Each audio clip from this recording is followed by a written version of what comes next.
안녕하세요. 영신교회 이민규 목사입니다. 3월 18일 수요일 큐티 본문 말씀은 마가복음 7장 24절에서 37절까지 말씀입니다. 본문 말씀 읽어드리겠습니다. 예수께서 일어나사 거기를 떠나 두로 지방으로 가서 한 집에 들어가 아무도 모르게 하시려 하나 숨길 수 없더라. 이에 더러운 귀신 들린 어린 딸을 둔 한 여자가 예수의 소문을 듣고 곧 와서 그 발 아래에 엎드리니 그 여자는 헬라인이요 수로보니게의 족속이라.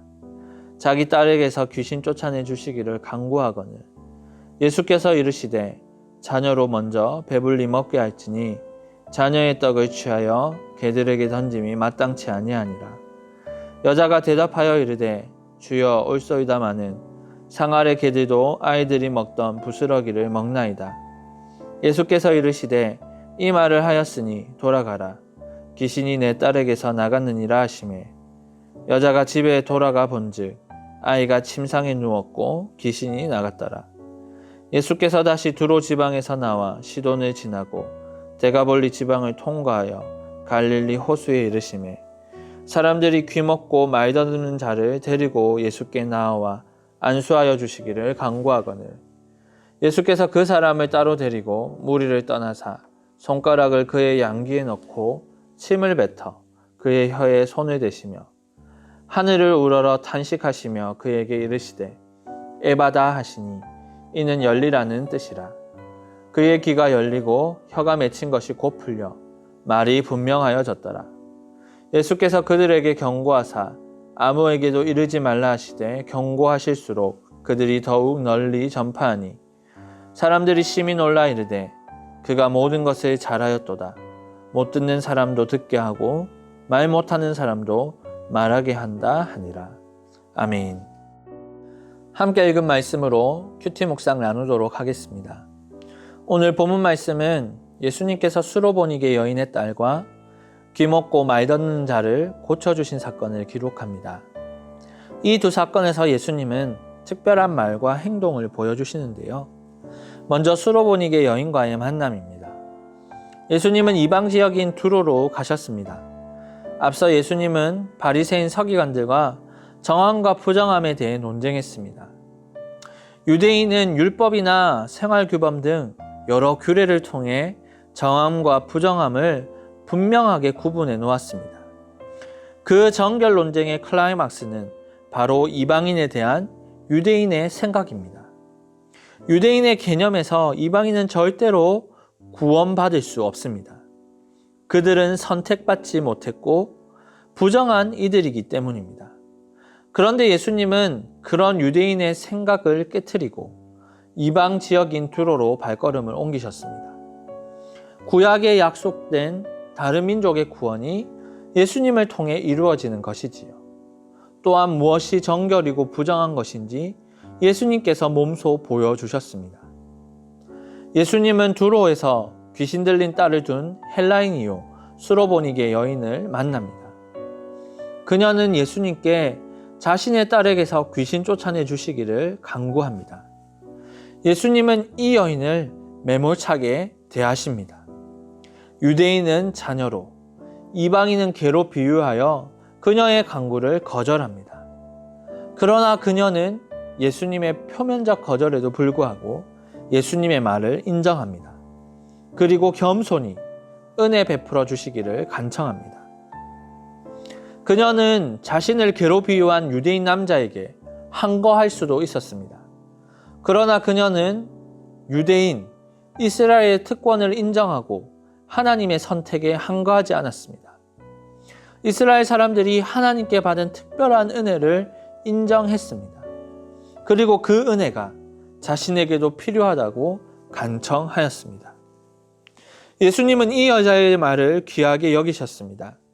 29절 말씀을 보시면 예수께서 이르시되 이 말을 하였으니 돌아가라. 귀신이 내 딸에게서 나갔느니라 라고 기록합니다. 이 말을 하였으니 이 여자의 고백을 예수님이 믿음으로 여기고 받아주셨습니다.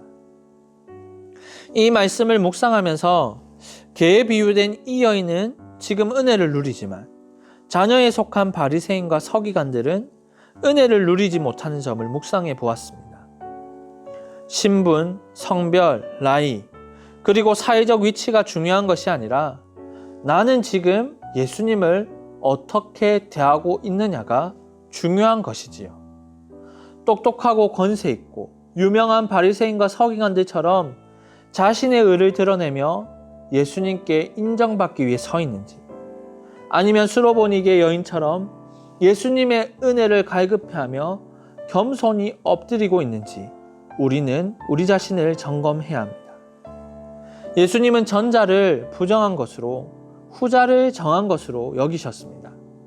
비록 이방인 그리고 여자라 할지라도 예수님을 향한 그 마음과 고백이 정결함입니다. 예수님은 이 여인을 하나님의 자녀로 받아주셨습니다. 이어서 갈릴리로 돌아오신 예수님은 귀와 혀의 장애를 가진 자도 고치셨습니다. 들을 것을 듣지 못하고 고백할 것을 고백하지 못하는 자입니다. 말씀을 묵상하면서 이 사람은 마치 바리새인과 서기관들, 유대인을 대표하는 사람처럼 느껴졌습니다. 예수님의 손가락이 그의 귀에 넣어지고 예수님의 침이 그의 혀에 묻혀질 때 그는 듣게 되었고 말할 수 있게 되었습니다. 예수님이 병자를 고치실 때에 행하셨던 행동과는 조금 다른 행동입니다. 직접 그의 귀에 손을 대시고 그의 혀에 침을 묻히셨습니다. 인격적으로 굉장히 가까운 거리였지요. 예수님은 유대인들이, 이스라엘 백성들이 예수님을 이렇게 받아들이고 영접하고 가까이 하기를 원하고 계신다는 것을 알 수 있습니다. 그리고 이 유대인들이, 이스라엘 백성들이 이 귀와 혀의 장애를 가진 자처럼 고침받기를 간절히 원하고 계시구나, 그 마음이 느껴졌습니다. 사랑하는 성도 여러분, 지금 우리는 귀먹고 혀가 맺혀 있는 사람처럼 살아가고 있지는 않습니까? 더 이상 말씀을 듣지 않고 복음을 더듬는 자로 살아가고 있지는 않습니까? 하나님의 자녀라는 놀라운 은혜를 잊어버린 채 자녀의 권리만을 주장하고 우리의 의로움만을 내세우지는 않습니까? 지금 예수님의 은혜와 긍휼하심이 그 어느 때보다 간절히 필요합니다. 우리는 예수님을 통해서만 신령한 말씀을 들을 수 있고 신령한 고백을 할 수 있습니다. 우리의 막혀있는 귀와 입과 눈을 열어주시는 분이 예수님임을, 우리를 정결하게 하실 수 있는 분이 오직 예수님밖에 없음을 믿으시길 바랍니다. 이 시간 묵상하신 말씀을 가지고 우리 함께 기도하길 원합니다. 하나님, 우리에게 은혜를 베풀어 주시옵소서. 우리의 눈과 귀와 입술을 열어주셔서 하나님의 말씀을 듣고 믿음의 고백을 하며 이 땅을 향한 하나님의 마음을 보게 하여 주시옵소서. 교만하여 높아진 마음을 낮춰주시고 겸손히 주님의 은혜를 구하는 주의 자녀가 되게 하여 주시옵소서 라고 기도하신 후에 개인적인 기도 제목으로 하나님께 나아가겠습니다. 기도하시겠습니다.